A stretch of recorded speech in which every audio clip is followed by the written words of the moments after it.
बिस्मिल्लाहिर्रहमानिर्रहीम। ये गरा रशीद है, तहसील परवा का इलाका। यहाँ पे इससे आगे बिल्कुल निज़ाम नहीं है जाने आने का।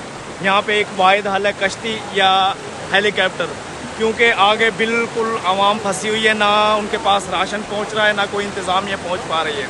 मेरी गुजारिश है इंतज़ामिया से जो कोई ऐसा लाएअमल करें ताकि उन तक कोई राशन का या उनकी ज़िंदगी बचाने का सबब बने, कश्ती के ज़रिए या हेलीकॉप्टर के ज़रिए या जो हुकूमत पे एक सहूलियात है उनके ज़रिए, क्योंकि इमदादी टीमें जो भी हैं वो यहाँ के स्टॉप हो जाती हैं। इससे आगे जाने का बिल्कुल भी रास्ता नहीं है।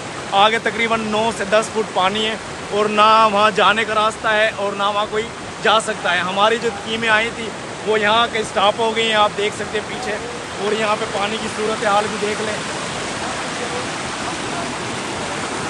तो गुजारिश बस यही है इंतज़ामिया से, जो इन इलाकों में खसूसन परोवा से जब हम अंदर आते हैं, गरा रशीद हो गया, रंगपुर हो गया और उससे आगे जो भी इलाके हैं वहाँ पे न खाने को पहुँच सका है अभी तक, न पीने को। आज वो बता रहे हैं यहाँ के इलाके के चौथा दिन हो गया है बिल्कुल भूखे प्यासे, और बच्चे दूध के बगैर बैठे हुए हैं और अपनी जान खुले छत के नीचे बचा के। YouTube पर गूगली न्यूज देखने के लिए youtube.com की सर्च बार में गूगली न्यूज टीवी टाइप करें। गूगली न्यूज के पेज पर सुर्ख रंग के सब्सक्रिप्शन वाले बटन पर क्लिक करना ना भूलिए। YouTube पेज पर अपलोड होने वाली वीडियो से बाखबर रहने के लिए बेल आइकन पर क्लिक कीजिए। आपको हर नई वीडियो के बारे में नोटिफिकेशन मौसूल हो जाएगा।